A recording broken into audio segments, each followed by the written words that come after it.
Of course, free will exists. Like if you don't like this video, you can watch something else. Or if the stuff I say is interesting enough, then you can hit the like button. But I have a strong impression that there is a smokescreen that is clouding our ability to see and understand free will. There's a decoy that's distracting us from the significance of our free will. In the movie The Matrix, for example, Neo is presented with two choices by Morpheus in this infamous scene, and it's a blue pill and a red pill. But I think both of them were sugar pills. But before I get to that, let's back up and talk about freedom. Let's say, to help explain this, that you have a ranch, and on that ranch you have stables, and inside the stable you have a horse, and that horse, you lock that stable, it can not move. It is stuck there. It is bound by the parameters of that building. But let's say that you decide that you want the horse to run. So you take him out of the stable and you put him onto a racetrack, and the horse begins to run. But guess what? The horse is free from that stable, but he's now bound by that racetrack. And you see, decisions create situations where you're either bound to something or free from something. So when we talk about free will, we're talking about being free from something, but you're also always bound to something. The word decide comes from Latin, and it means to cut off. And so when you cut a piece of paper, it is severed. So in the movie The Matrix, Morpheus presented Neo with the red pill and the blue pill.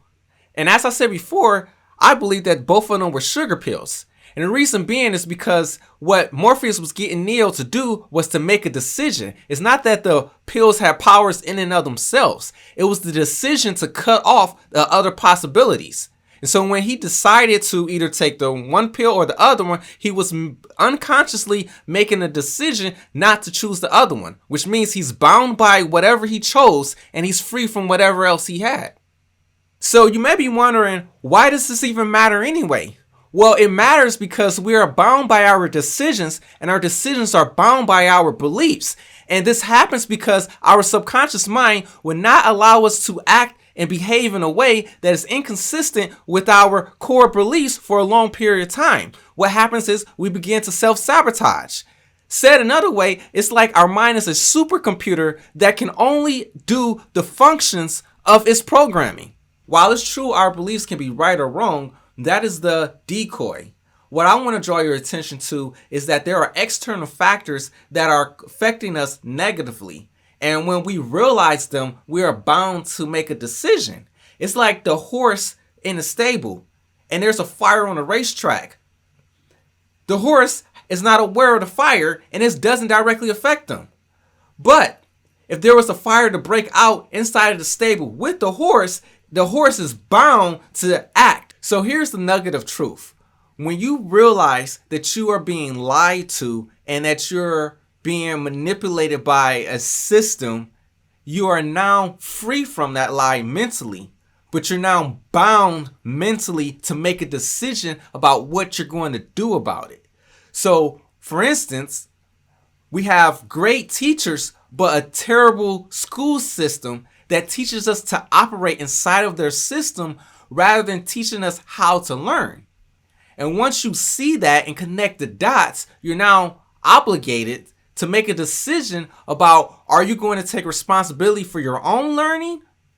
Or are you just going to continuously struggle in a situation where they say, go to school, get a good job, and you find out that the student loans that you got can't be paid back by the job that you got.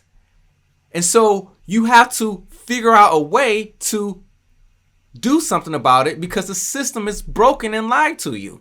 The good news is that our learning doesn't have to be in vain. And you found this video helpful, hit the like button and drop a comment in the comment section because learning happens on the outflow of information, not inflow. You take in information, but when you spill it out, that is when you truly learn it. But we'll talk about that in another video. This is the Wealthy Mindset Podcast. I'm Roberto Swift, and I'm out.